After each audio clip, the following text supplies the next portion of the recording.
What do you call potatoes with right angles? What do you call potatoes with right angles? Square roots.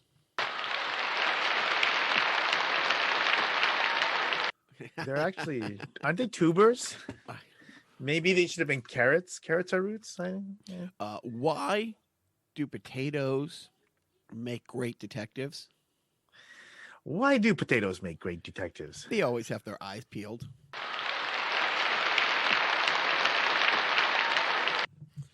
Yeah, that's a better one. That's more accurate. Hello, everybody. This is Jacques.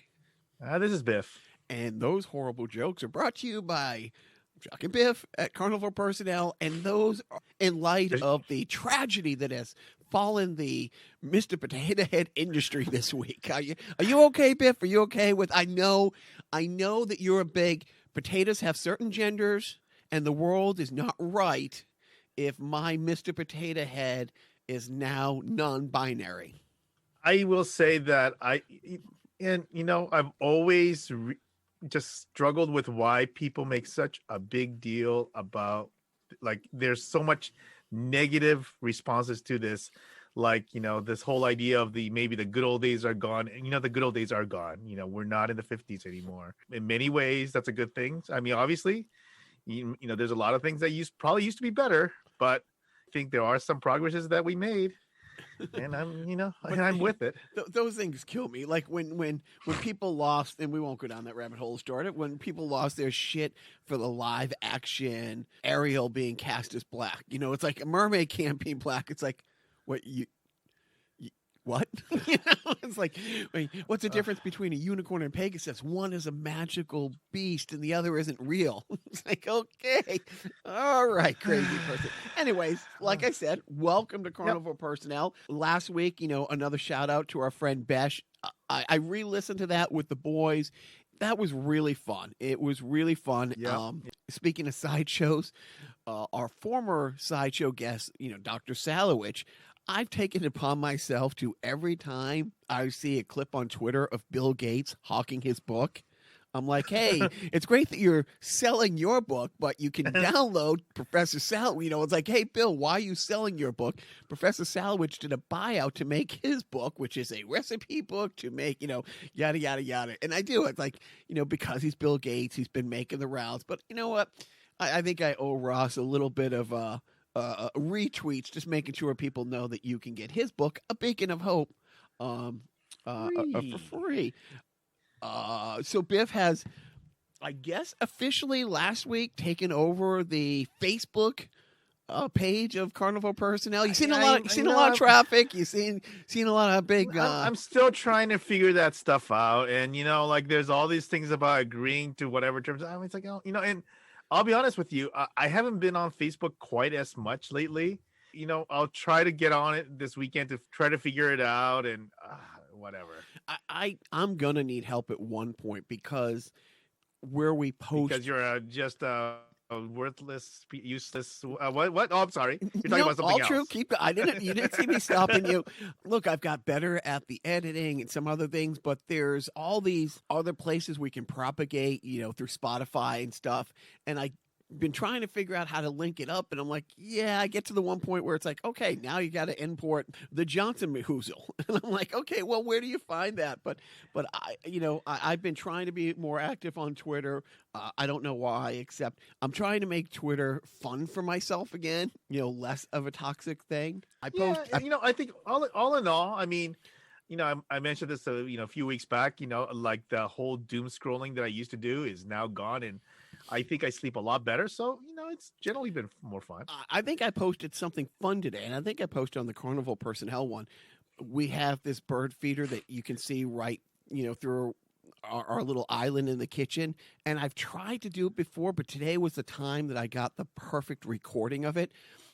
Because we have the Alexa right there, and we have a bird feeder that is very hard for the squirrels to get to, and they can't get to it because it's a weight thing when they anyways. But I said, Alexa, play the Mission Impossible thing. Just as the squirrel starts, looked like it was Tom cruising over, hanging upside down by 1 foot, trying to get it. I was so pleased with myself. I'm like, you know what? that degree from Fitchburg State College in filmmaking just paid off right there, baby. It's good that you could use that for more than just, being proficient in Gotham, Arkham City, or whatever the thing I think it's called. Playing your Batman games. Dude, I sadly haven't played in a while, but I did. My son gave me the heads up that I think it's in April or May, a new Resident Evil's coming out. And I told him, I just don't have time lately. And I miss it. It's not like, oh, I'm too important. I just haven't. I miss playing, but I told him, it's like, yeah, I will probably move things around the week that game comes out or the week after and just do nothing. Like that will be my vacation week because we're not going anywhere this year. We're not driving out to see you. Yeah.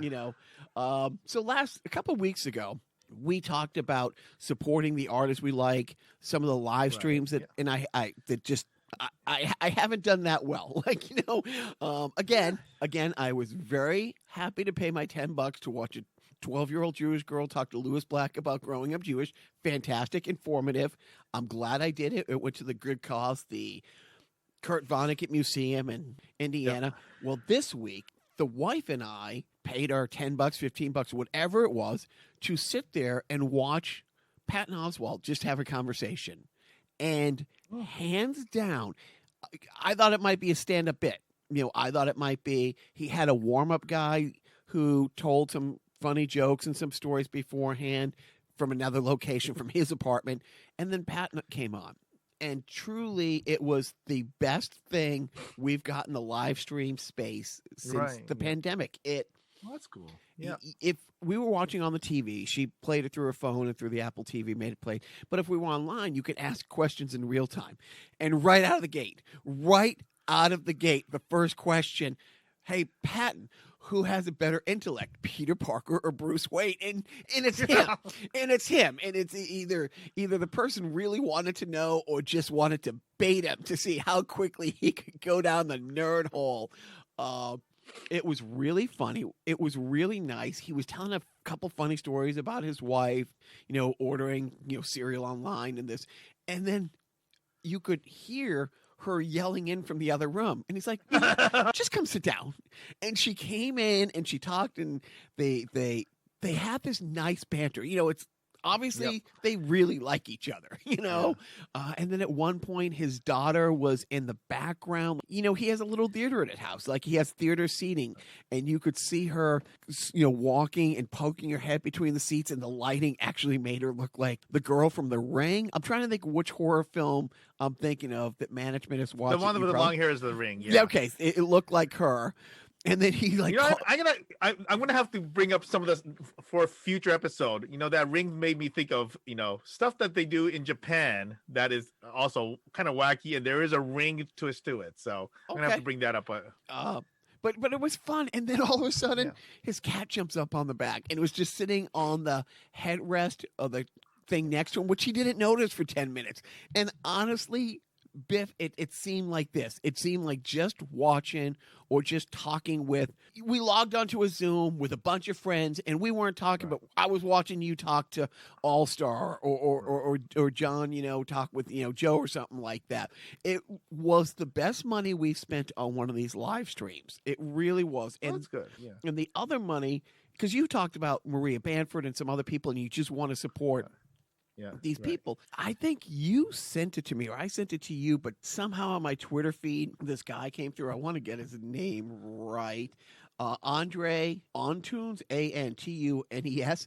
He's a metal guitar player who takes footages of Karens having meltdowns, or he had a couple of these, these huge mega church preachers screaming the COVID away. Right. Yep.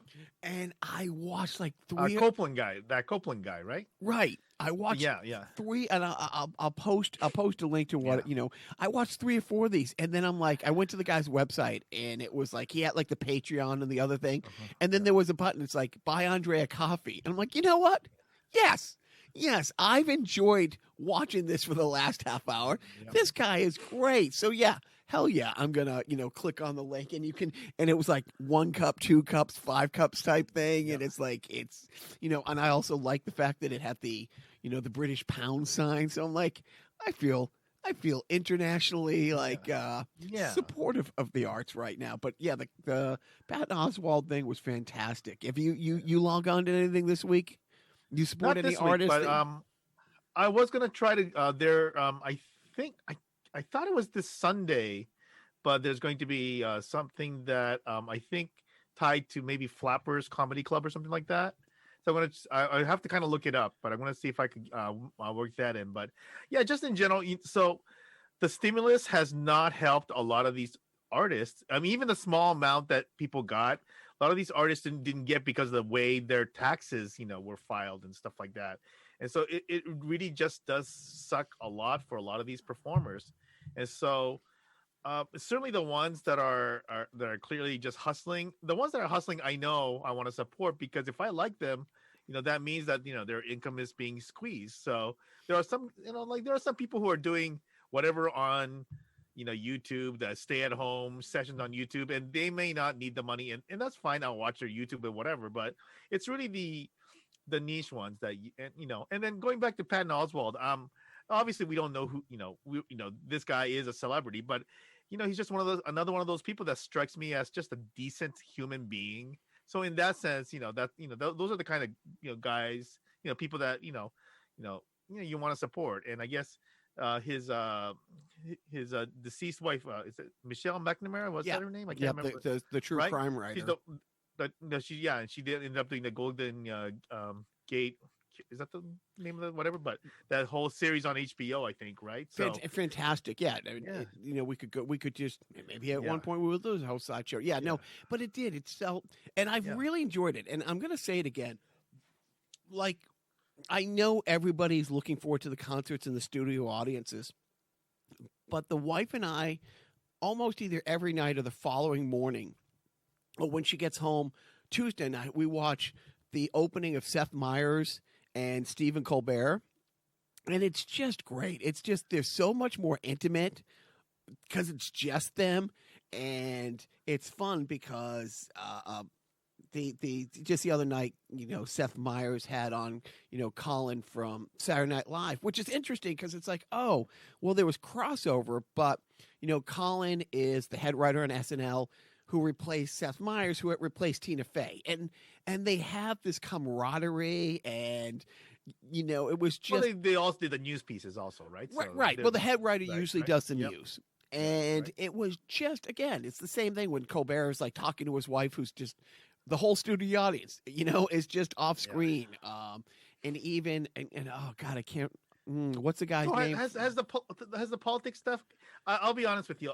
I kind of tuned out on a lot of those late night, and not that they're not funny, and not that they're right, and not that they're good or whatever, but I just got so burnt out on the heavy political content. It's night and day different. Like, right. No, that's good. So maybe I can go back. There's a little more with Colbert, but it's funny. It's not like doom scrolling. It's not like this awful thing. Let's try to make fun of this awful thing.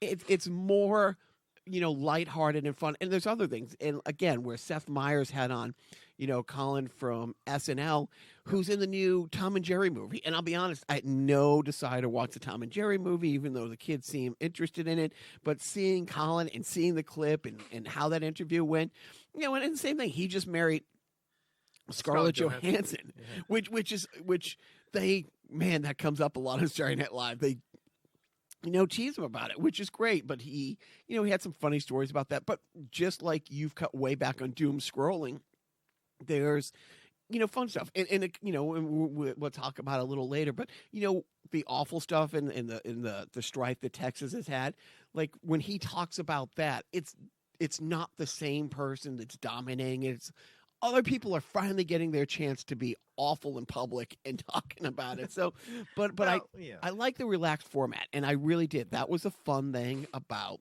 watching Patton and his wife. It just literally felt like a few friends, and we had our mics on mute, and we're just listening to friends chat. It was really nice.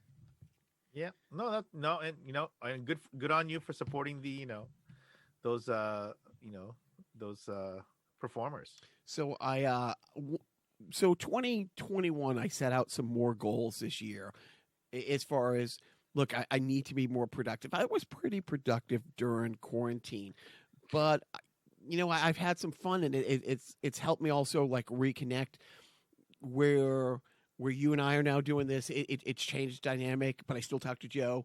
I've started this like little comedy. Can I say something? Please. I've become less productive because of this, podcast. So there you go.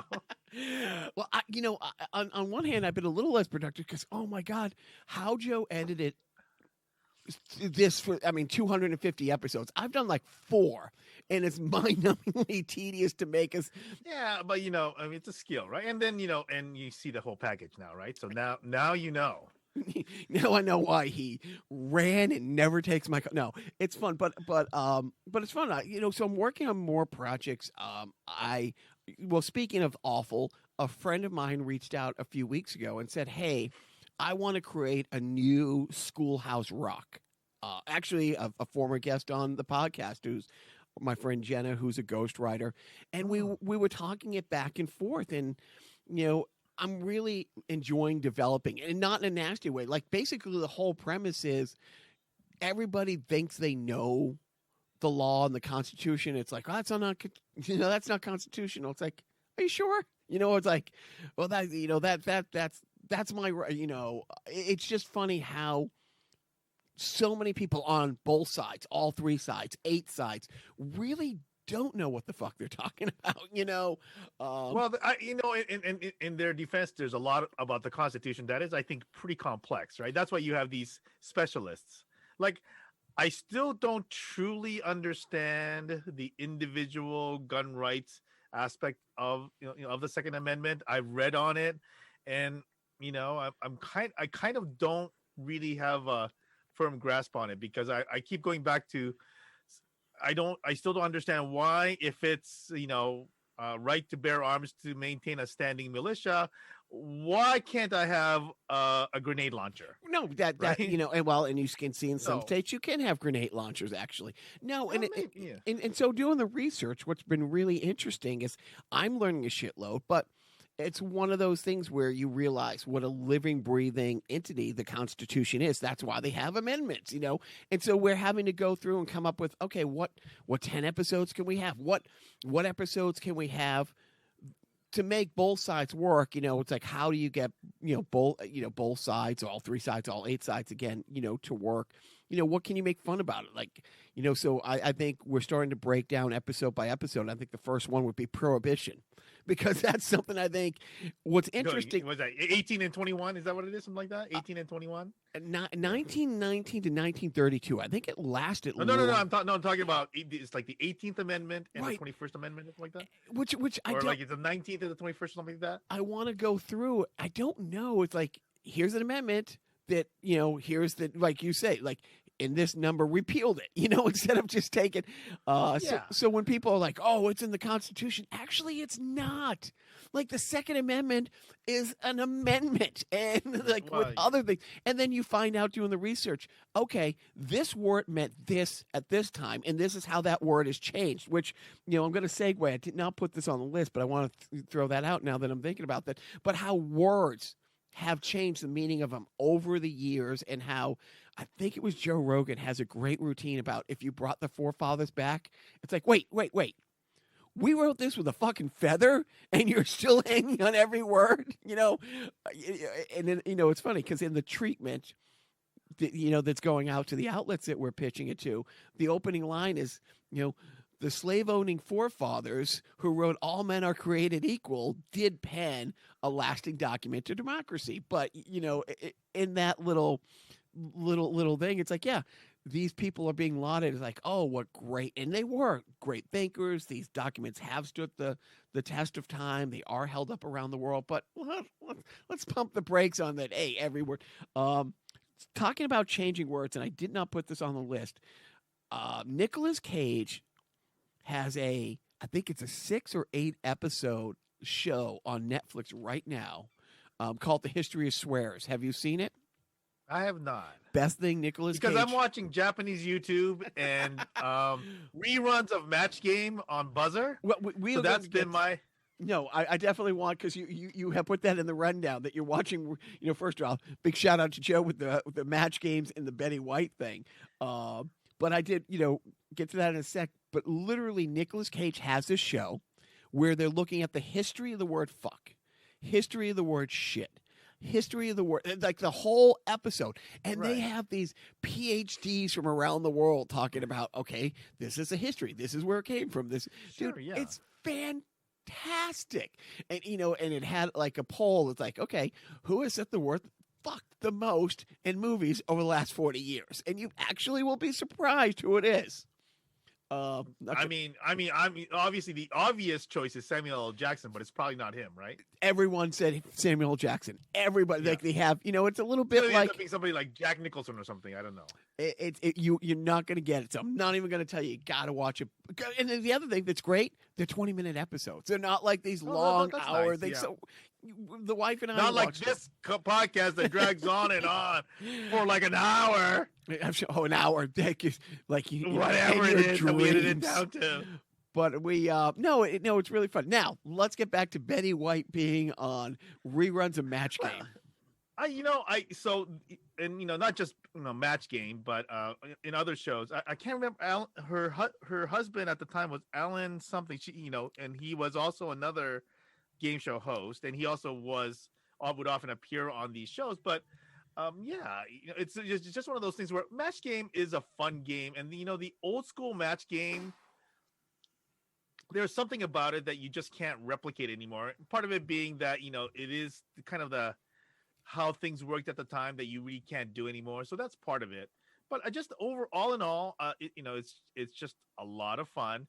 I have a huge nostalgia attachment to it, and of course, Betty White is a freaking rock star. So, so whenever we get a Betty White appearance, it's great. But just all these like by and large, great cast. Well, it's true because I fell down a rabbit hole watching my mother-in-law, before she passed, watched some afternoon game show. Funny you should ask. And I look at these people who are the B-listers out there now and stuff, and it's interesting. But honestly, when I see, when Joe sends me these old clips, it's like, oh, you got to watch this episode of Hollywood Squares, like the whole Paul Lynde thing. You know what I mean? It's like Paul Lynde was a genius, right? I mean, those casts were great. Like those casts, when you're looking at, I really think the early 70s to mid 70s, late 60s to mid 70s, that was a sweet spot for me. Like the NHL for me, it's probably honestly like 85 to, like, if I had my favorite 10 year that I remember, like I wasn't around for the Or decade really, but like I'm nostalgic for games played from 82 to 95 or 82 to like 98, something like that. Really bad goaltending. Bad goaltending, but also the birth of great goaltending.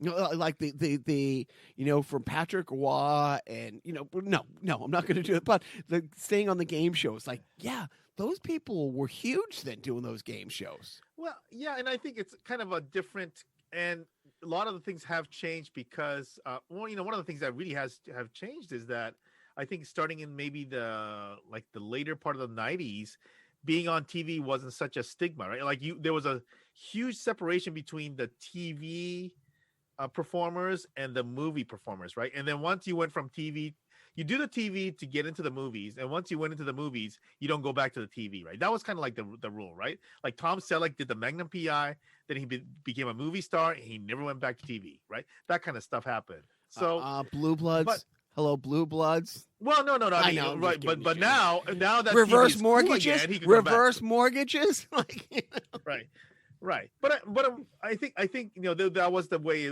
things worked back then, right? But I think in a way though, there was this great TV community where clearly everybody kind of knew each other if you were doing TV, right? Because everybody was appearing in all the shows. Everybody was on the game shows, and everybody was on Love Boat, and everybody was on Fantasy Island and whatever else, right? So there was a certain coolness to seeing, you know what, Bert Convey's on the Love Boat.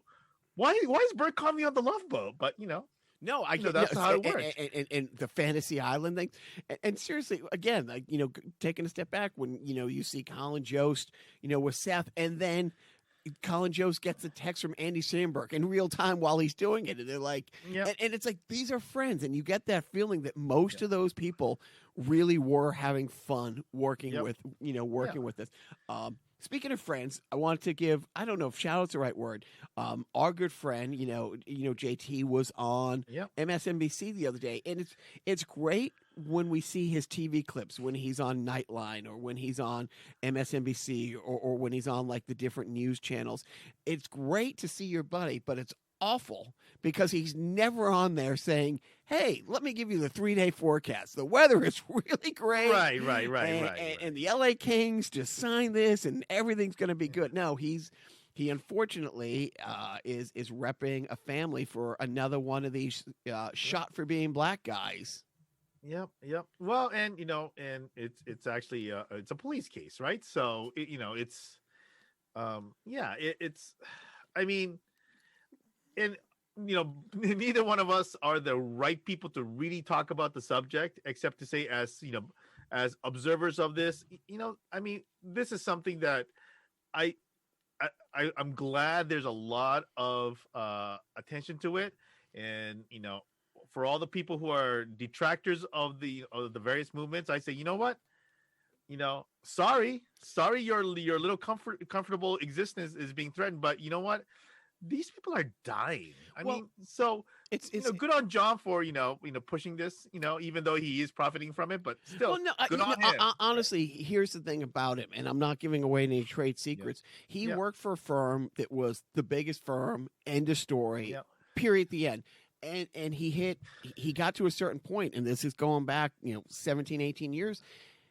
That firm was so big that if they took a case they wanted and it was mediated and he didn't get in front of juries, which he liked, at the same time, it either had to have X amount of dollar or had to have X amount of PR. It had to be above the fold LA, Times in order for them to do a pro bono case.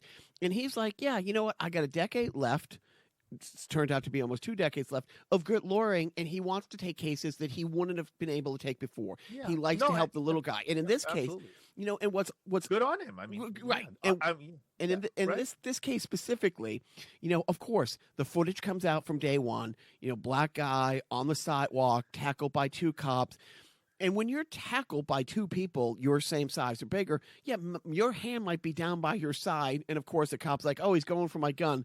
Bang, bang, bang. Well, then, John was on the other day because, lo and behold, 2 months later, the dash cam video is released and the vest. And there's 2 cops watching this guy come. He was guilty of coming out of the liquor store holding a can of iced tea. And he's getting ready to cross the street, and one cop flat out was like, "Well, it's controlled." Right? He says it's controlled. Well, one of the cops says, right. There's one guy that says it's controlled. I'm gonna fuck with him. One guy him. Wants to get out and do the right. And shake. One guy wants to get out and make a mess of it. And then once the cop who was trying to calm things down, lost the argument with his partner, and his partner starts escalating this thing. Well, then it was a cop, and it's sad because, you see the whole thing, dude, 1000% unnecessary. And I will tell you, I have a friend who I was talking to the other day who, if he didn't have kids who are mixed race kids,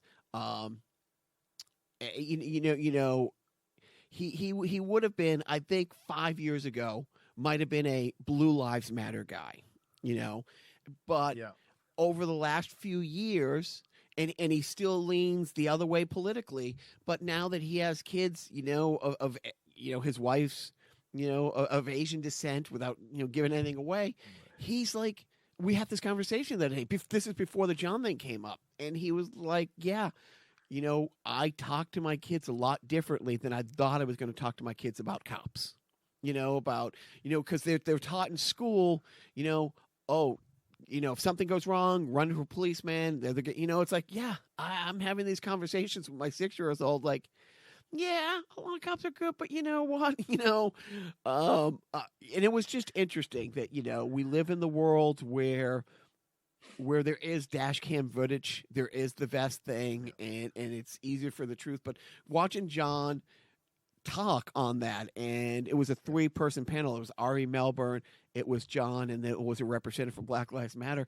And when John says, the old white guy is talking about Black Lives Matter, and when he flat out says, this doesn't happen if that guy's white, and just the look of the Black Lives Matter guy, like, holy fuck. All right, this dude gets it.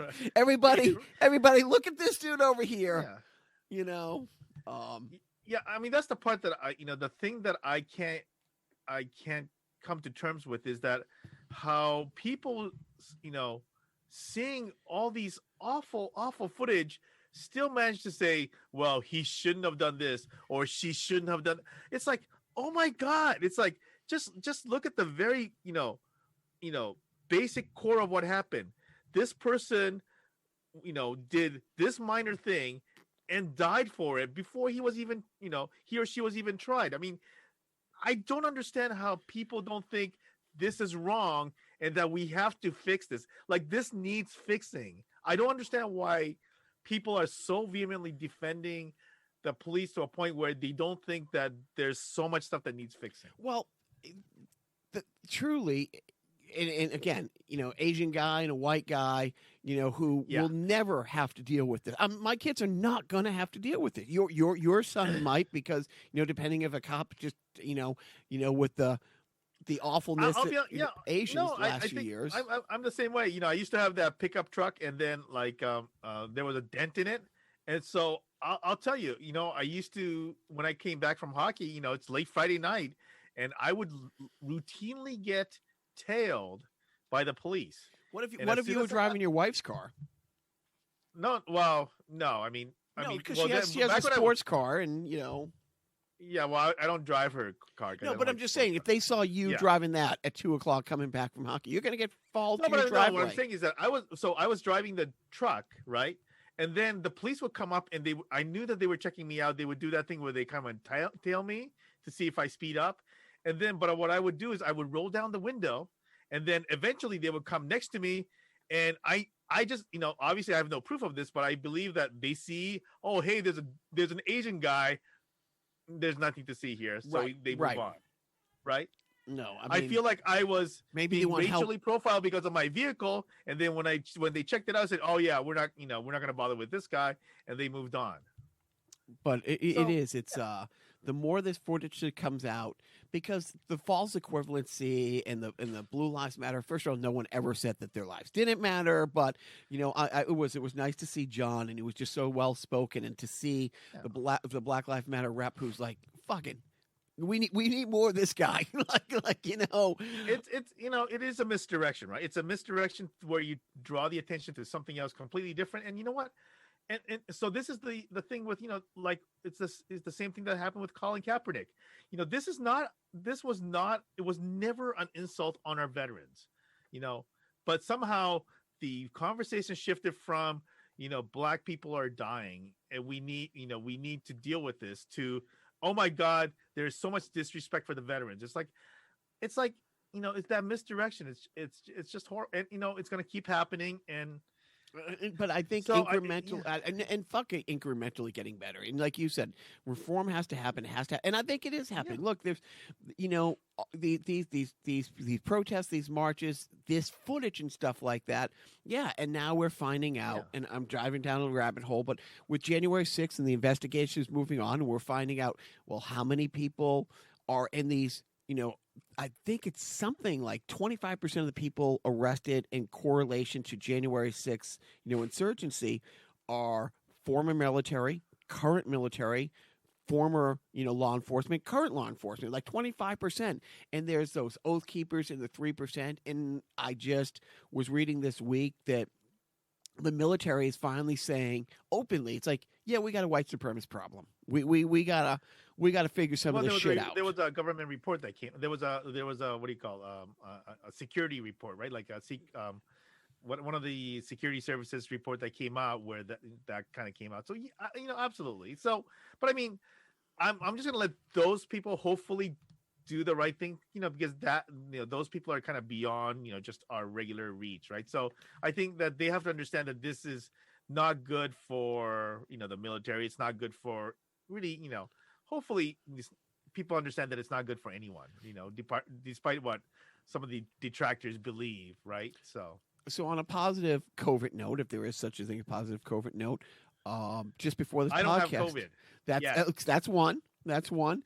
Secondly, that's about as much as I can say. We've hit 50 million vaccinations, and literally Yeah. about 35, 36 days. So when the new administration was coming in and it made a very lofty goal of 100 million vaccinations in 100 days, look, we got a long way to go. 50 isn't 100, but it looks like it might actually beat that. And now we have the Johnson and Johnson one-shot thing that I think Right. Right. will start. It passed the first phase of approval and stuff. Right. Um, Right. I still don't. I probably won't be able to get one till like June, July. Right. I mean, the current target is by September everybody's vaccinated. That would get That vaccinated. wants to get vaccinated. That's what the projection is. But I'll say this. I mean, it's interesting that we have such a complicated. The state sovereignty thing just creates so much of a complication. I mean, it's weird that West Virginia is kind of leading the way, and it's not a knock on West Virginia or anything. It's just that that concept exists. Like I would expect complications due to things that are more circumstantial. Like if you have states that are low population but really spread out, I could completely see the challenge in getting those populations vaccinated, right? The Dakotas and Montana, or if you have these huge, urban chunks with like transportation issues like Los Angeles, I could definitely see that being an issue. But it is an interesting U.S. is an interesting country in that there's so much variation because of the state's role in this. So, but I think I'm with you. I'm really, really hopeful about the way the vaccines are being doled out, and I hope I'll get my turn in the near future. It's funny how Massachusetts, the phase 2 guidelines came out. And so my mom, 77, she's got both her shots. She got her second shot this week. My dad, 81, got his second shot this week. And the phase 2 things, people with pre-existing conditions, obesity, diabetes. One of the pre-existing conditions that can qualify you for being in the phase 2 thing that kind of management showed me, and I looked it up. I'm like, holy shit, smoking. So, so if you don't take care of yourself and you're a smoker, guess who gets to the front of the line? Hey, I'm borderline alcoholic. Can I get up there? Well, I think there was like one of these anchors that I think got roasted for essentially making that point. So, be careful what you wish for, right? But so, that's one positive. So in the homeland, before we learn our Japanese word of the week, are there states, provinces? How is Japan? Yeah, so Japanese have prefectures, but by and large, so one thing about Japan is there is a certain level of homogeneity. There are regional jurisdictions that dictate a lot of things, and there are regional variations that are occurring that they have some autonomy, but there is a certain deference to having a level of uniformity in the country. So there are some variations. A couple of the municipalities are doing these things to encourage vaccinations. Like one was they decided to move their vaccination center from a stadium, which is a bigger location, which seems to be like the one that makes more sense. But then when you consider the fact that a lot of the people who need the vaccinations are elderly and don't drive, and it's going to be harder for them to get to a stadium, they moved it to a department store that was closer to the train station. And on top of that, if you get vaccinated at that department store, you get a discount coupon to shop at that department store. So there's this whole other thing, and there are some other municipalities are doing like these coupons or like these vouchers that you could use for making purchases at the local merchant. So now you're promoting the local economy on top of pushing the vaccine. So there's some variations there. So I'm hearing, and I was surprised but not surprised knowing his political leanings. One of my friend who, when I asked, "Are you going to shot?" instantly was a hard no. We're like at about 40% who don't want the shot right now, which, hey, good, get out of line. I'm fine with that. Is is there a percentage that you've heard of coming out of Japan, or Yeah. most So people?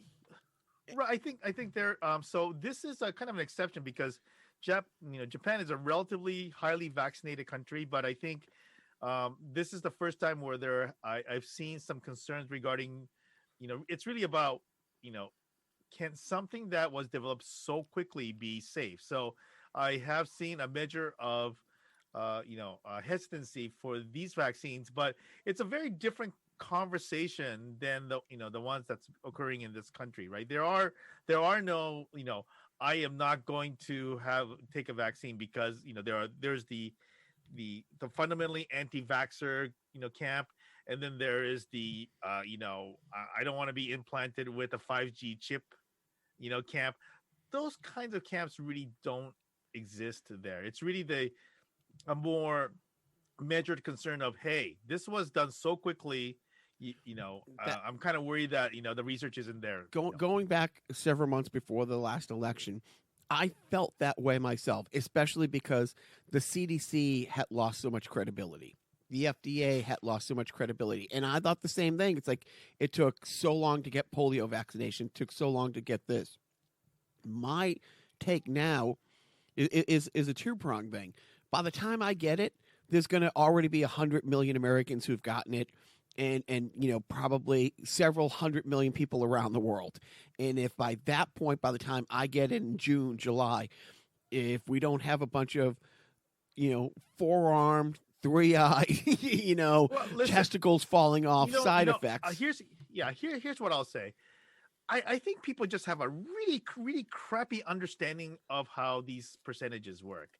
And when it comes down to it, if you're leaving the house, driving your car, I think that's probably a bigger risk that you're taking than taking a vaccination, right? I mean, that's, or taking these vaccinations. I mean, obviously there are variances in the, side effects of, vaccinations depending on what they are and, who you are. But as a general person, if you're like, so obviously, you have people in your family that have histories of allergies. Those are the people you have concerns about, right? Right. But I mean, I am at a much higher risk, and don't start with the Asian jokes with the driving. But when I go out to get groceries, I am probably taking a bigger risk than if I am taking a vaccine. Is my guess. One of the other things that really I forwarded, and it came out like a month or so ago, and I showed management, and she's like, "That's really powerful. That's impactful." Young Latino kid, like mid-20s, late 20s, and he's sitting in his car, and he's, am I gonna take the vaccination? Well, I've bought Molly from strangers off the street. I've hooked up with girls at parties and I never saw again.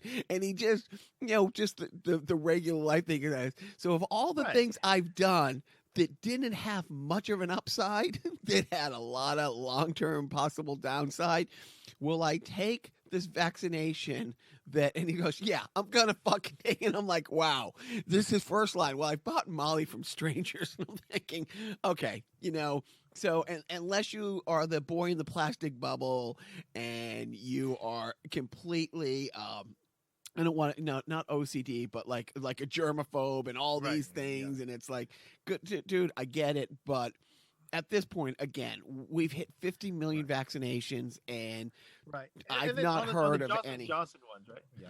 Right. And so there's the whole thing about Johnson and Johnson one not being as effective, but I think the one important thing, and I've seen several, uh,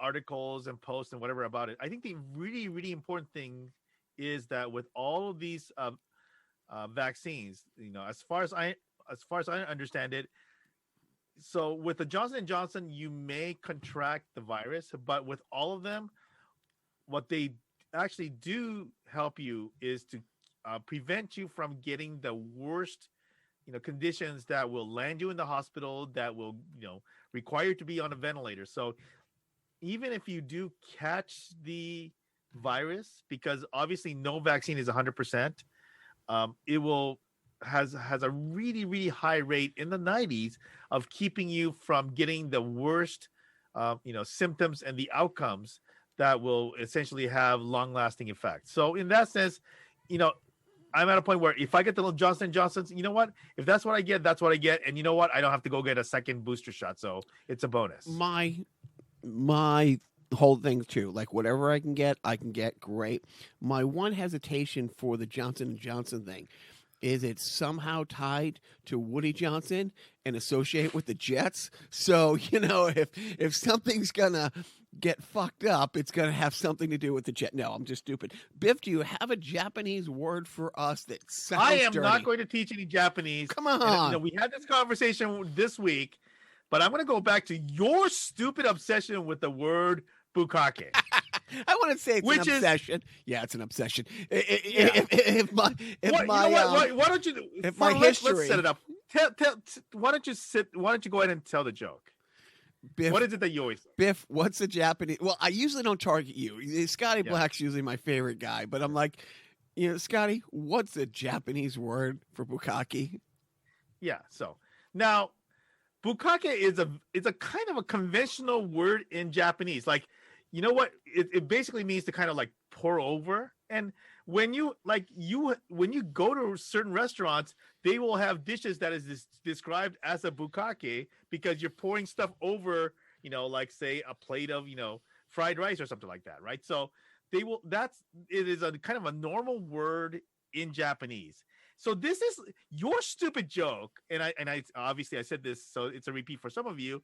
Is like if the Japanese only knew the word squirt from the sexual connotations, and they discover that Americans have a drink named squirt. Is oh my god, the Americans like the squirt so much that they made it into a soda. It's really that stupid. So well, it's the same thing. Like in England they call cigarettes fags. You know what I mean? It's like, I'm going to go outside and have a fag. It's like, what?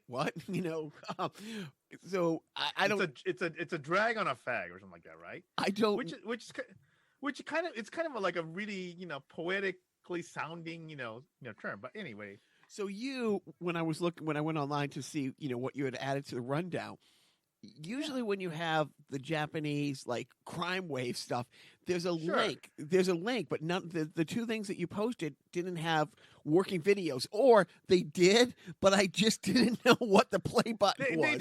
They actually did have working. One of them did have a working video. So I'm going to go with the second one, which is so this week a man was arrested for making a threat to a software company, and obviously threatening people is serious, and threatening any organization is serious, especially after, I don't know if you know this, but there was a horrible murder spree against an animation studio a few years back in Kyoto. So certainly this is something that they take seriously, but it turns out that this gentleman, 39 years old, had invested in a smartphone game. I don't know what the game is, but he's been on this game for over 5 years. He's invested, maybe $300 over the 5 years in this game, and he was really upset that his character wasn't getting the winnings that he was, hoping for. I don't know what the expectations were. Once again, I don't know the game. But it turns out that this guy made 37 threats regarding his frustration over how this software company is screwing him. And so he basically said, I am going to seriously kill somebody. And he did this over 37 times. So he got arrested because, and he did it. And the funny thing, no, it's not funny. None of this is fun. Well, no, it's funny. He did it over the company's feedback site. So, yeah. So he threatened the company's software people over their, that contact us link. So there you go. He's arrested. Another killer off the streets in Japan. No. I, over a few years, have fallen down the, like when I just said, I haven't played the Batman video games in a while, Resident Evil. But I do while I'm sitting there, if I'm not watching scrolling through Twitter while watching something. I'm playing the stupid game Homescapes, and there have been a few times where I'm like, oh, I'm out of whatever, and you get this message. It's like, oh, you can buy these power ups. Like, and it's funny. It's like every Thursday when you log on to the game, they have different sales. Like there's a value to it. It's like, oh, you can buy 100 of these like little smart bombs, and they're usually $40, but they're 50% off. And I've lamented against the boys, with V-Bucks and Fortnite, and I forget what they're called in different games, Roblox. We talked to, Bash about that a couple weeks ago. And there's been times where I'm like, well, I know I'm going to be sitting here for the next couple hours watching something that management wants to watch that I'm not as interested in, so I'm going to be playing this game. You know what? I haven't bought a movie on Apple TV in a while. Yeah, sure, I'll spend $5 on it. And there's been a couple times where I've spent the $5 and it didn't have the result, but I never thought, you know what? Some fucker's going down for this.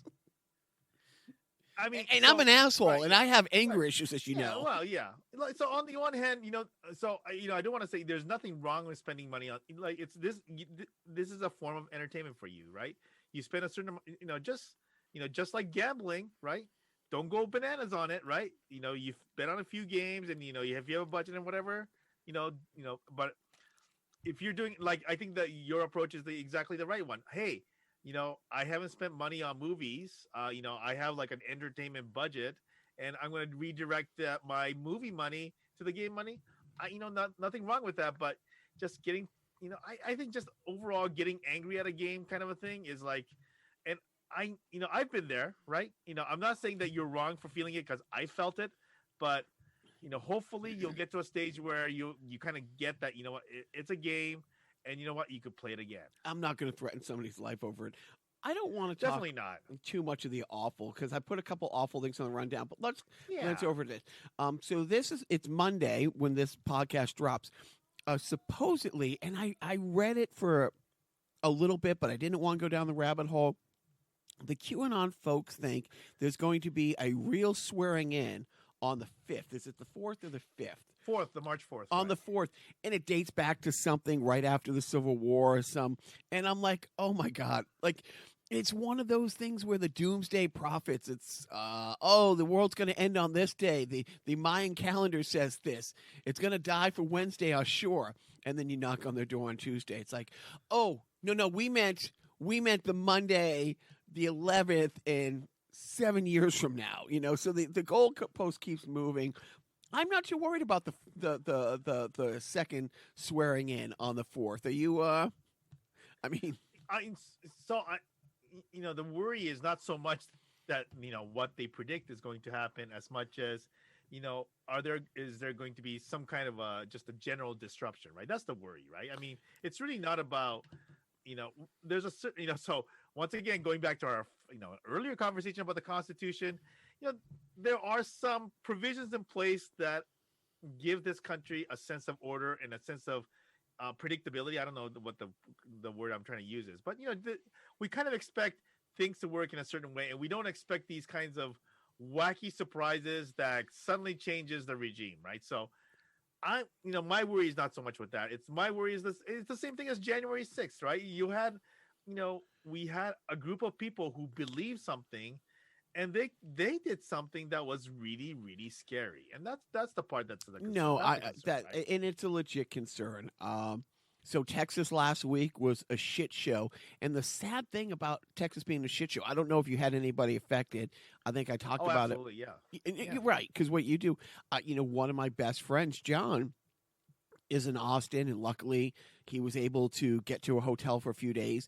But when you go and you look, it's like, dude, the deregulation, and we already talked about this, like after Enron, the fact that Texas was still willing to say, you know what, we're going to let the market dictate everything. But the whole thing about, Flying Ted going to Cancun, and on the other hand, you had Beto O'Rourke just phone banking relentlessly, letting people who were in distress or reaching out to senior citizens, letting them know where resources could be had and stuff like that. AOC raising over $5 million going down. And I love the pushback that, well, they were just doing that to make Ted Cruz look bad. It's like, you know what? I'll agree with you 100%. Yeah. They're assholes Yeah. who were feeding people and getting them water. Just what Listen, yeah. dicks? Yeah, I'll say this. So and another one of my friends noted that it was, that was also the day where we had the Mars landing, right? So the Mars landing news was also overshadowed by the Ted Cruz idiocy. But and and I think the issue there is that there is a little bit of a and I think you may touch on this later on in regards to what does the media cover that is deemed to be important stuff, because I think that the Ted Cruz incident is the kind of thing that I think was really almost best served in the social media side rather than the news side, the 24-hour side. Look, I'm glad that the media shamed him, and but on the other hand, it's like the story should be what AOC did. So my thought is that my thought is that the media didn't need to shame him because media doesn't do as good a job as social media does anyway, right? The Twitter and the Facebook does a much better job of it than the media ever could. So right, so you're right. I think the AOC, what AOC was doing, what Beto O'Rourke was doing, and oh my God, what NASA was doing is probably the stuff that maybe the media could have really focused on a little bit more. So right? here's the thing that really bothers me. I mean, it was comical, but it was awful. I mean, to leave the country and again, social media, like you said, had a field day with it. My favorite thing is, he's the first Latino man to go over the wall, to give his family better living conditions. Well, I also heard the other meme where the person who essentially went from USA to Mexico because of ICE, right? And so that was the other good one. But here's the thing that really bugs me. It was all self-inflicted. I'm sure you saw the footage. It was 10 years to the day that a state representative was pissed because they almost had a bad thing with their grid, and he said point blank, if something like this doesn't get fixed now, in 10 years, something else is going to happen catastrophic, and it's going to cause, basically, it was like fucking Nostradamus. But the thing that really pisses me off is last Friday, that piece of shit goes to Orlando to speak at CPAC. And the first thing he does is make a joke about it, saying, hey, I'm here in Orlando. Orlando is really nice. It's not as good as Cancun. And those pieces of shit who worship the ground that somebody like him walks on and Dear Leader walks on. Dude, it's a serious thing. And look, make fun of things, make light of things. I get it. But the fact that, the president and his wife are there surveying the damage and dealing with people and showing compassion, and he, after fucking over the people he's supposed to represent, doesn't stay in Texas and say, hey, CPAC, I can't be here. I'm going to still be phone banking. When people are like, well, what was Ted Cruz going to do? Why doesn't he raise money like AOC? Why doesn't he get water here? Why doesn't he phone bank like Beta? But to turn around and make a joke of it and get a round of applause, dude, it's just, those people just, it scares me. I guess, so, to some degree, right, from his actual occupation, this was a state matter and not a state senator matter. So I get, I think it is correct that there wasn't anything that Ted Cruz can do based on the position that he occupies. Fine. In that role, yes, right. Yeah. But I mean, in the end, right, I mean, it's like, I mean, I don't understand how you can say that I am a person that is representing and is working for my constituents, right? When you decide, when things get really, really bad, that, you know what, I'm going to leave the badness and go into a state, to a place of luxury, right? I mean, so leave your dog at home, you piece of shit.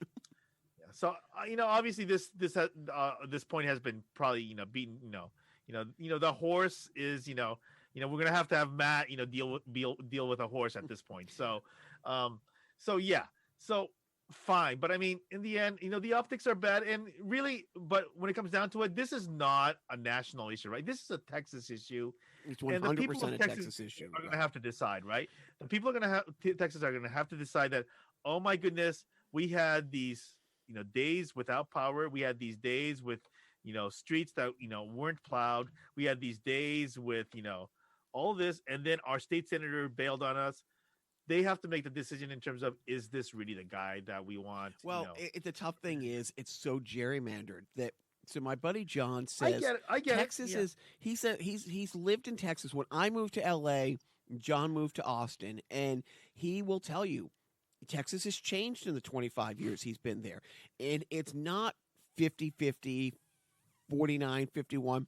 Texas is more closer to 60-40, Democrat. 55-45 at worst case scenario. It's just so gerrymandered. It's just the way it is so gerrymandered that.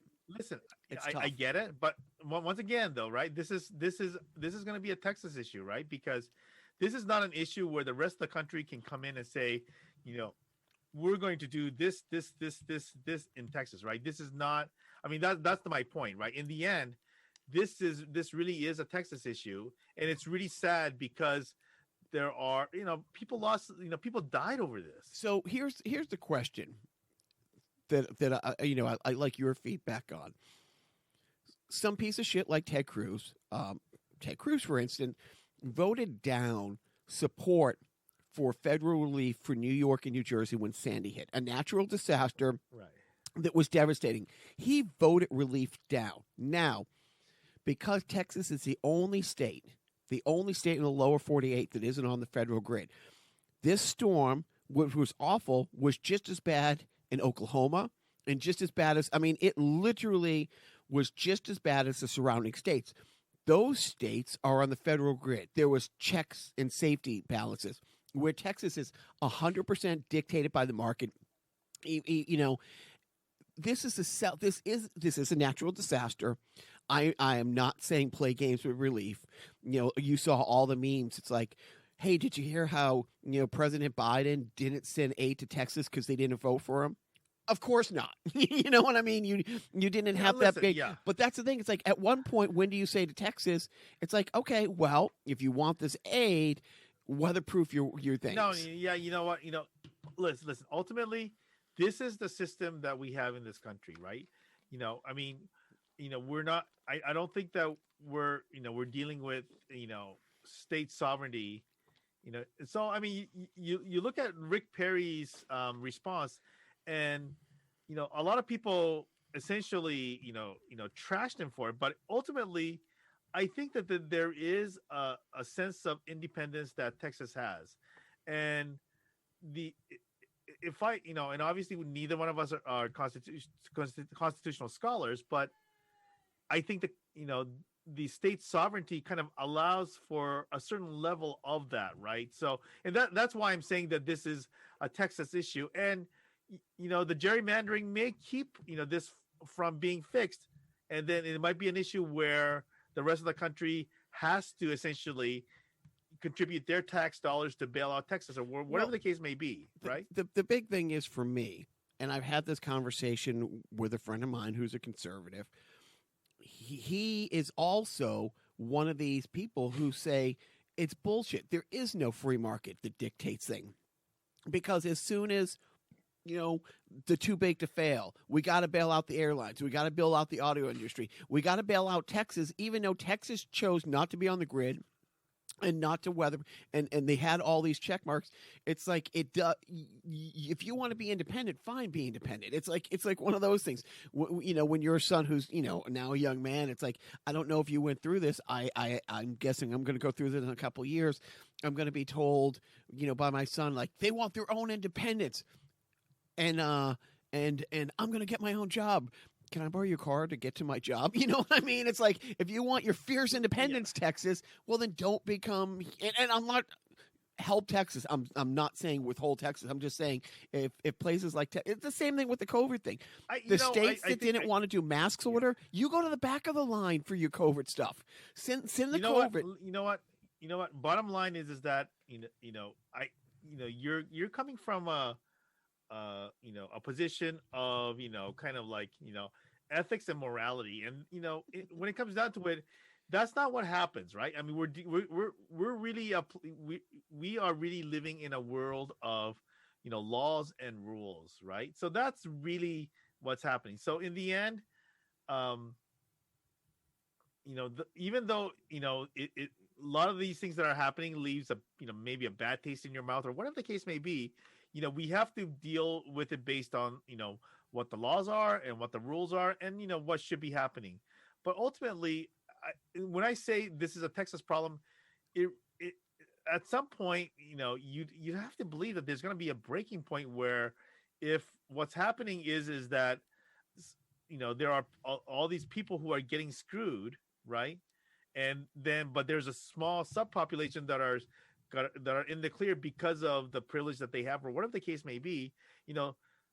Eventually that's going to break down, right? I mean, we're not talking about the purge, but eventually, those things will lead to, to bad things. And somewhere along the line, when we hit that tipping point, things are going to have to change. Well, I'm hoping this is a tipping point. I'm also hoping, no, I'm not hoping. I know for a fact that this clip from our beloved Joe, this moment in Joe, is going to be the highlight of your week. Enjoy. Would you do a self-indulgent theater now? Did you get that all lined up? What? No. What lined up? I thought you were going to do an Emo Phillip thing. I thought that's what you were working on. Oh, that was the new car thing. I was trying to find a car thing. All right. Well, hey, that was fantastic and worth the wait. Great. Yeah, see? Isn't stupid? Do you want to do an Emo Phillip self-indulgent theater? As what? I don't know. I don't want to do work on this podcast, ever. What did you want me to do? Well, just tell me. I'm dancing monkey here. You know what? Why don't you do Emo Phillip's doing what did you lock on? You said why don't you do Emo Phillip's doing The Perfect Strangers? Was it Perfect Strangers? Or do you want to do a Fresh Prince of Bel-Air? Do the Fresh Prince of Bel-Air as Emo Phillips. Okay, very good. In West Philadelphia, born and raised, on the playground is where I spent most of my days. Chilling out, maxing, relaxing all cool, and shooting some b-ball outside of school when a couple of guys, they were up to no good, started making trouble in my neighborhood. I got in one little fight, and my mom got scared and said, "You're moving with your auntie and uncle in Bel-Air." I whistled for a cab, and when it came near, the license plate said fresh, and it had dice in the mirror. If anything, I would say that this cab was rare, but I thought, nah, forget it. Yo home's to Bel-Air.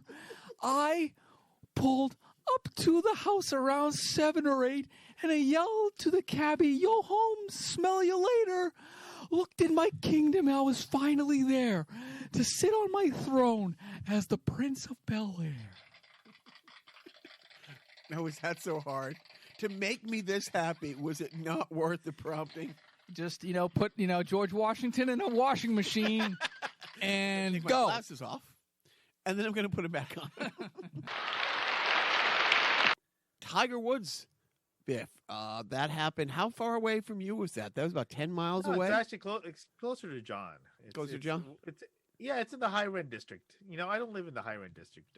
It sounded awful because, and I hated the first thing that the cop said at the, and I get it. I get with any accident, you got to say, oh, we didn't smell alcohol or this, that was the very first thing. And it's just an awful situation. And yeah, you know what? Yeah. I mean, he's been playing better.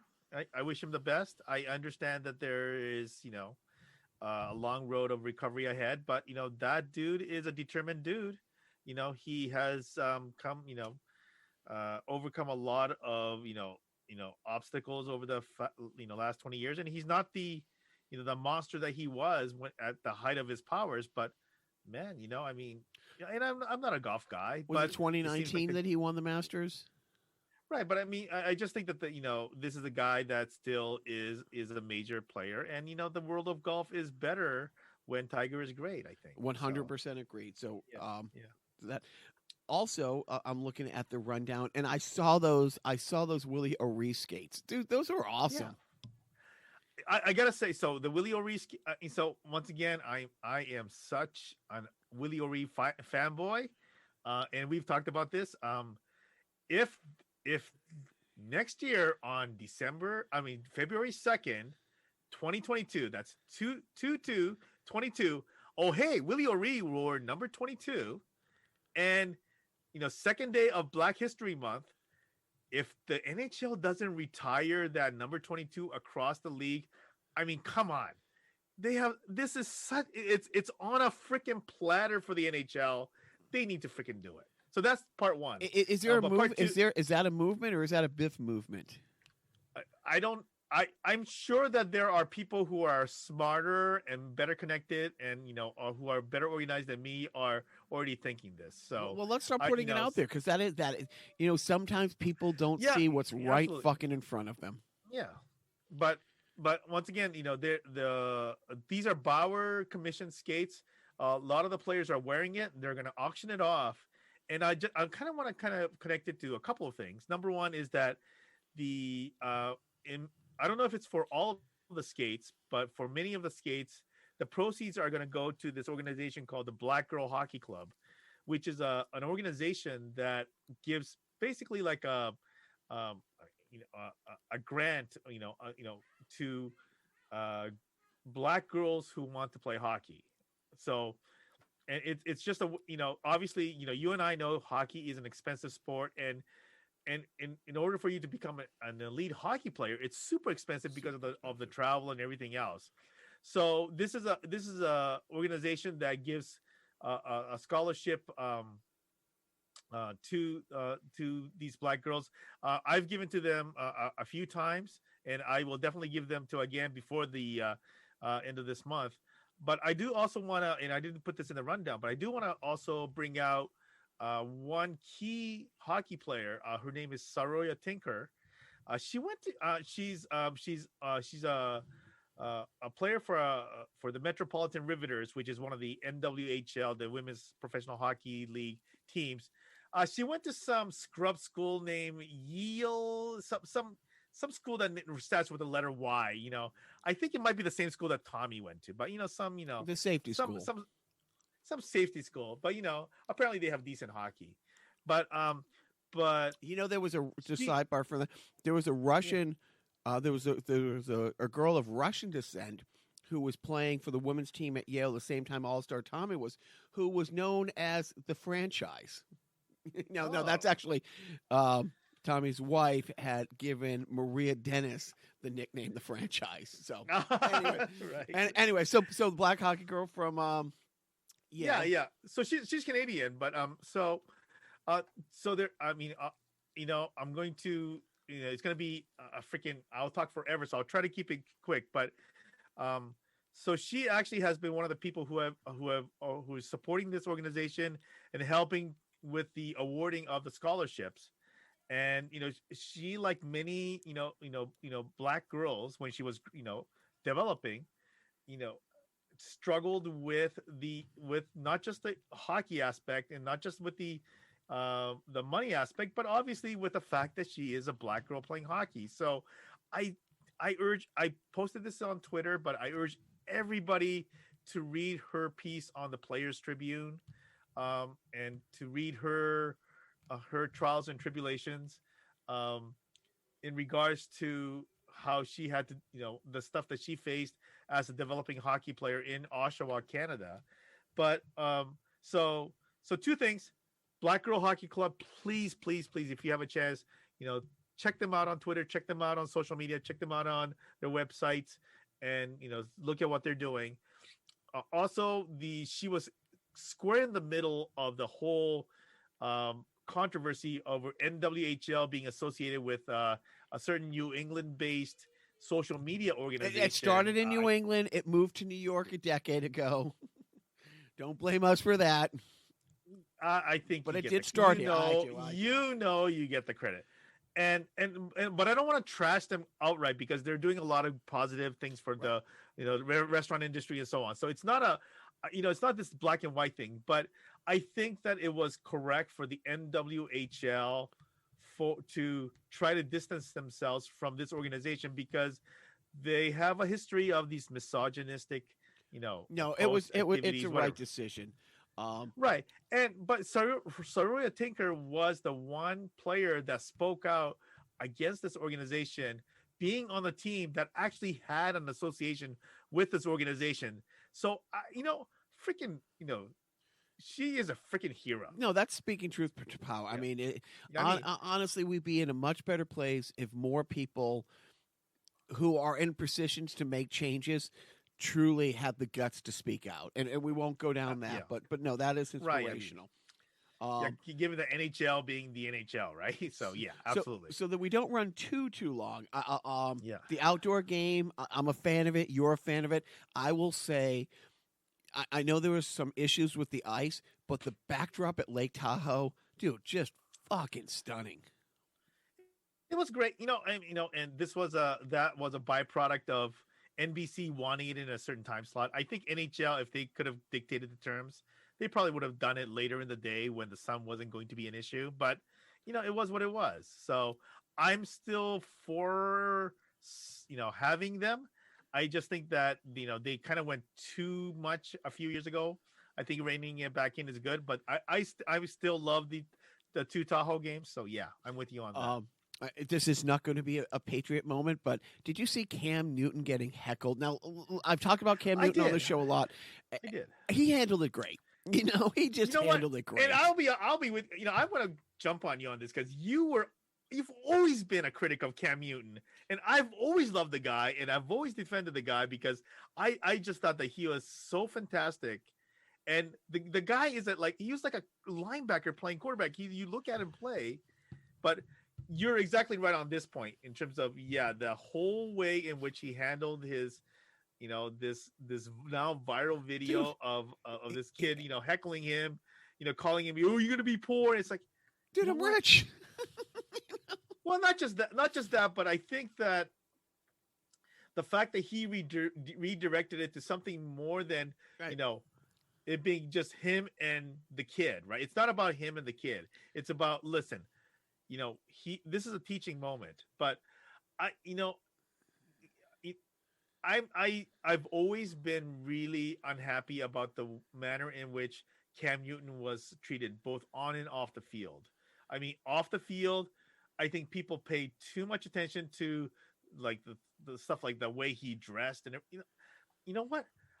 I've never heard a teammate call him anything but a great teammate. No, right? he's everybody who's ever played with him. My whole thing with him is, honestly, I've just never been a fan of the running quarterbacks. They're electrifying. They're amazing.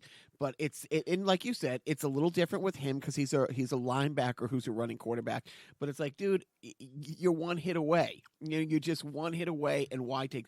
But he's had a pretty good career. He's been injured. I'm not completely opposed to him coming back. He said he'd love to come back.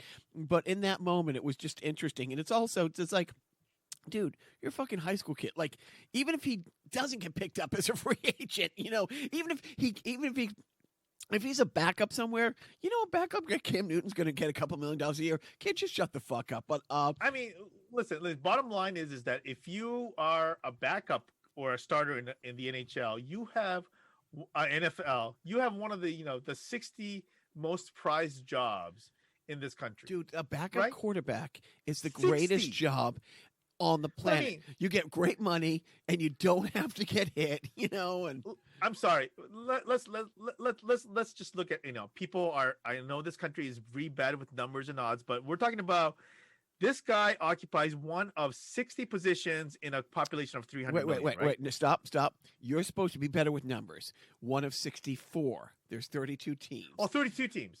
Go on. Is 32 teams Go in the on. NFL? Yes. I thought it was 32 teams in the NHL. No, is it in 30? They're all 32 now. I think they've all rounded out to 32. But yeah, there's 32 teams in the NFL. Okay. Whatever. So there you go. But I mean, bottom line though, it's when it comes down to it, right? I mean, he's got, he is a super, super, super exclusive talent. Dude, he is one of those people.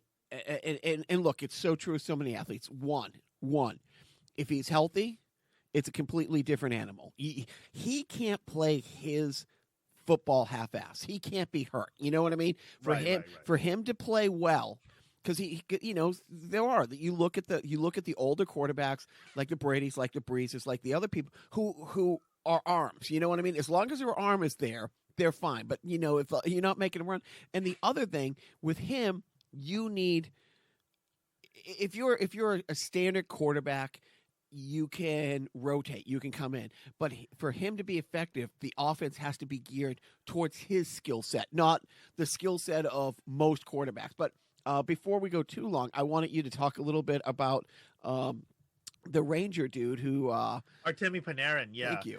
Real quickly. I mean, so Artemi Panarin has been a vocal supporter of Navalny. I can't remember his first name, but he's an opposition leader to Putin. And this week, a news piece came out where Panarin's former coach alleged that he was involved in an assault case in Latvia like 10 years ago when he was coaching him. Now, and then when this piece came out, Panarin basically took a leave from the team, and you know there's a lot of speculation about what's going on.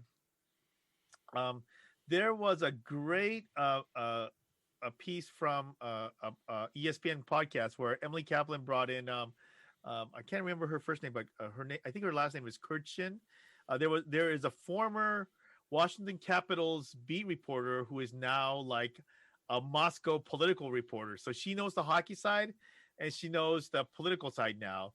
I think based on her assessment, she doesn't think that this is a Putin thing because it was so sloppy. So give credit where credit is due.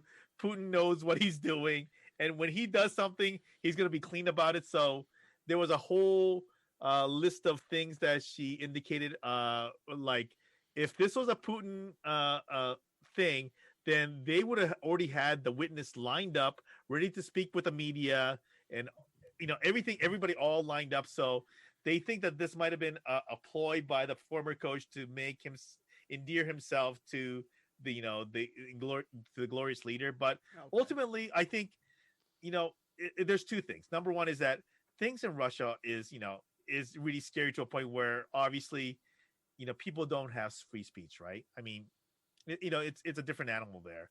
So that's the one thing where they've been ahead of the curve on cancel culture for a while. Yeah, I mean, yeah.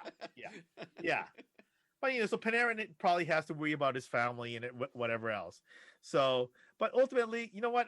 That Putin guy is a terrible person. And I've seen posts also about how Navalny is also not a great person. But you know what? Putin's still a terrible person. So there you go. One of the worst. So. Like we talked enough about video games. I will say I did play a few rounds of Beat Sabers on the Oculus, and I am proud to say I played for about 5-10 minutes. It was great, and I put it down this week, because I had work to do, and the little guys just got it, so I don't want to take it, and monopolize it. But I will say I could clearly see myself falling into leaving your wife. Yes, or her leaving me because I wouldn't notice her and the boys left because I've been in a Beat Saber battle, and it's one of those things. It's like, I don't know if you saw the Christian Bale movie, like The Machinist, where he just, dwindled down to like 107 pounds. I mean, it's like I take the Oculus off after a half hour and realize it's been like 6 weeks and I haven't slept and I haven't eaten hydrated, and it wouldn't be the end of the world. As far as like TV recommendations, like I said, I definitely, and I can't believe that I forgot to put that on the History of Swear Words with Nicolas Cage on Netflix. I also, and I can't believe I didn't know about this. I think you, Joe, and All-Star and John about, oh my God, there's a 4-part documentary called The Lady in the Dale. Yeah. So that's a wacky. Did you know about that? Had you heard about it? I actually know kind of the base story. So I know that, this is a dude that became not a dude way back before it was fashionable. But it was part of that thing was essentially it was a ploy to essentially I think he was actually wanted for some crimes. Or Oh, something dude, like that, so, I right, won't go in the whole thing, but yeah, right, he's a like career criminal for like right, 20 plus years, and right, then but it's one of those things where he went legit yeah, or she went legit. right. You know, he you know But he was still just this thing. married to He his. yeah, He was still married or something wacky like that, right? but you know, So but he yeah, had like 3, 4 wives before, like right, 10 kids all over the world and stuff right. like that. But sorry, excuse me, She, yeah, at the end, yeah. but you know, got ownership of this new kind of car that was going to be That's the 3-wheel car, yeah. and the reason I'm like, I text right away, I'm like, Joe, stop what you're doing. The documentary starts by the car being wheeled out as one of the prizes in the final showcase showdown on Wheel of Fortune. It was Oh, like, nice. and the thing is, they had shot that episode and it, you know, 2 months earlier, and by the time the episode came out, yeah, like this woman's fingerprints, and it confused law enforcement because it's like, wait, this is a serial career criminal going back 20 Right. years, and it's a guy, but Right. it's not like she was going to, you know, the office where there's like 10 employees and there's maybe 3 franchise. I mean, she's on national Right, TV, right. and no Hiding one in knew. plain sight. Oh, Hiding in plain sight. The Yeah. other thing that I watched this week, and I make no apologies for it, I spent a good couple hours the other day getting some stuff done with the 1967 Aquaman playing in the background. Yeah, Dude, you know what? it is, I believe if I had a dictionary in front of me and looked up the word campy, like this is Listen, it. listen. Yeah, I mean, so, and I think that it's hard for people like us who actually have kind of, this was part of our upbringing, right? To kind of relay this to our progenies that, you know, there is a certain, you know, greatness to this, right?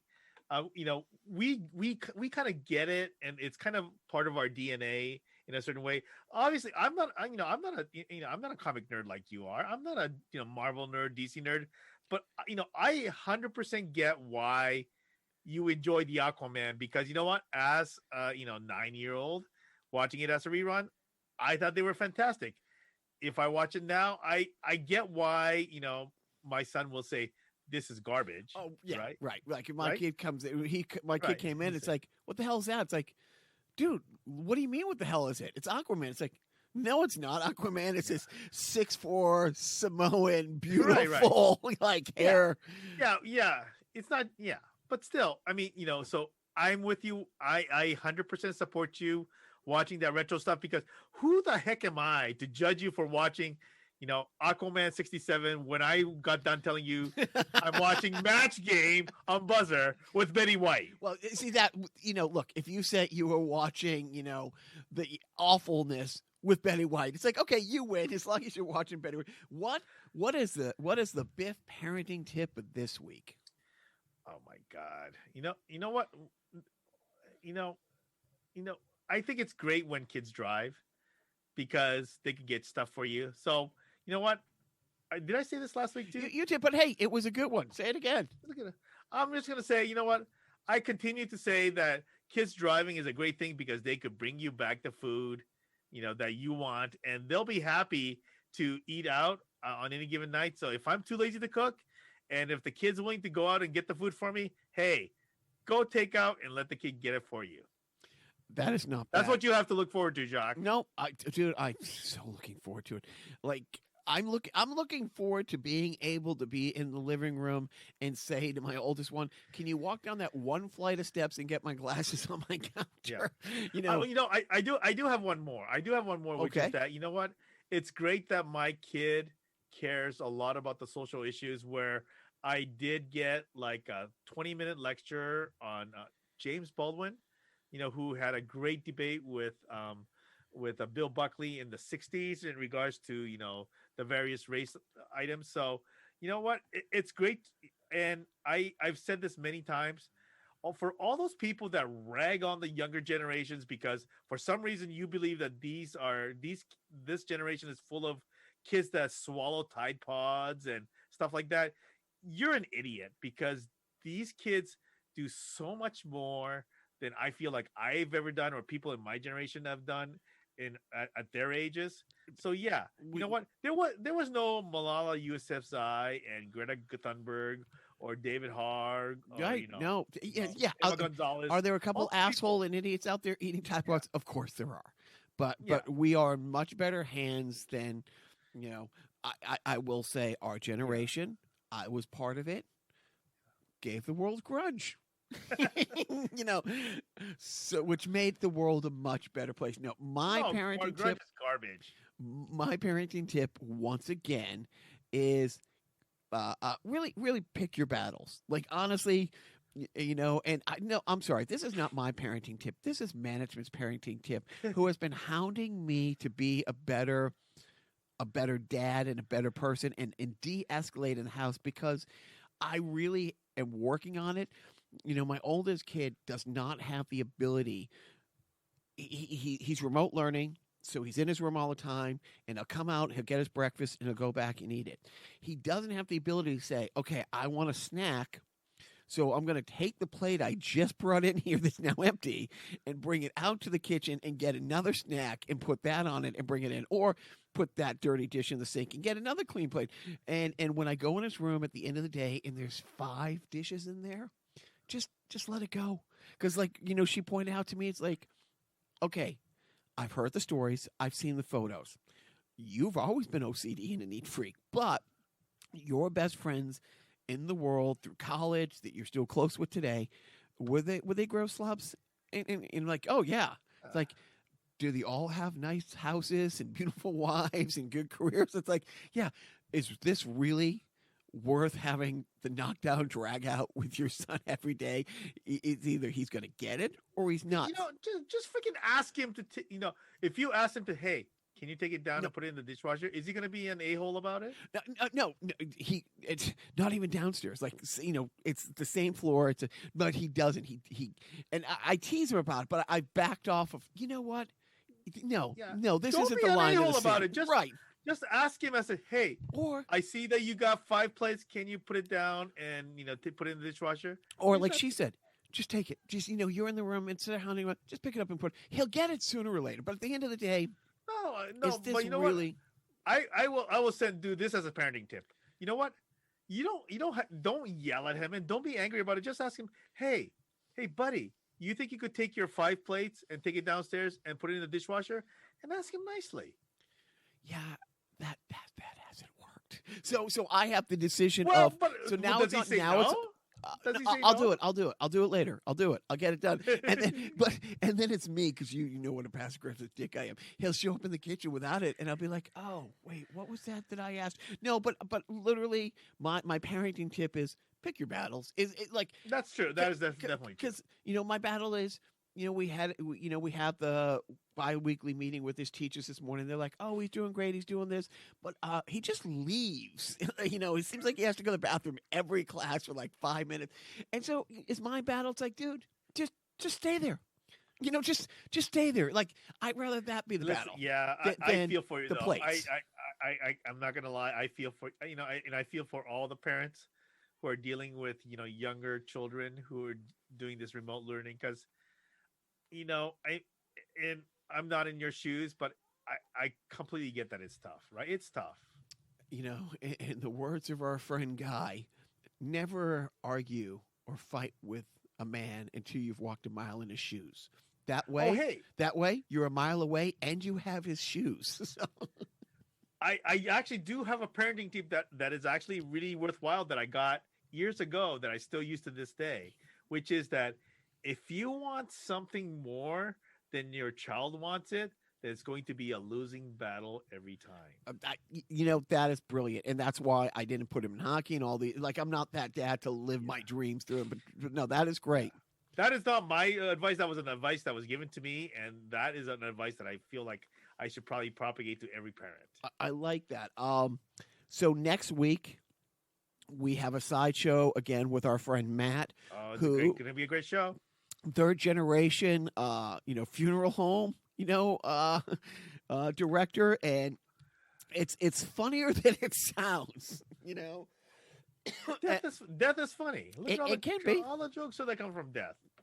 And and again, a few weeks back, I found some old tapes from my friend. Again, I mentioned the guy in Austin, John and Rod, who were with Dan and I for many years. And honestly, he and John just seemed to put out a tape every 2 weeks back in college that I found, and they're earwigs. Some of the songs are just noise and annoying. And I asked my friend Dan the other day, I'm like, I know. I'm trying to think what drug John used to do in college. Oh, whatever he could get his hands on. But I didn't remember Rod as being that guy. He drank, but I'm listening to this, and so I don't know what song this is. It's probably insane and annoying and going to get stuck in your head, and you're going to love it for the next 30 years like I have. But I'm going out on a My Brother Sebula song, but I'm leaving the last words to you, my friend Biff. Why would you do that to me? You know what? We have, by the time this drops, it's going to be Monday, which is not past the, Black History Month. But you know what?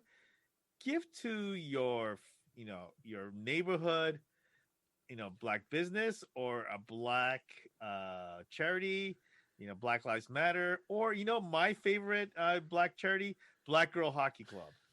Please. And don't forget,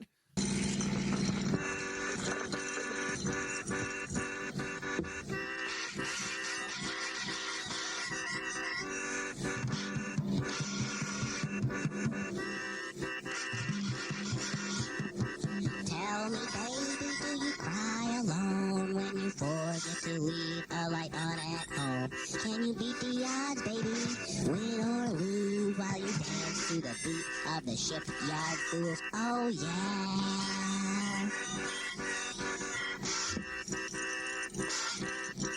Don't drink, don't smoke, don't stay out late.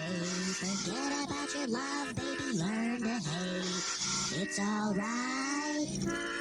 It's alright. It's only right.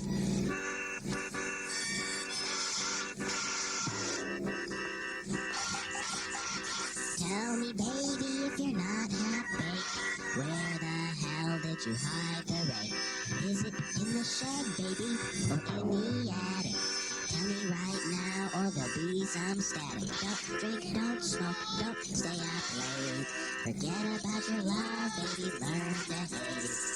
It's alright. It's alright. It's only like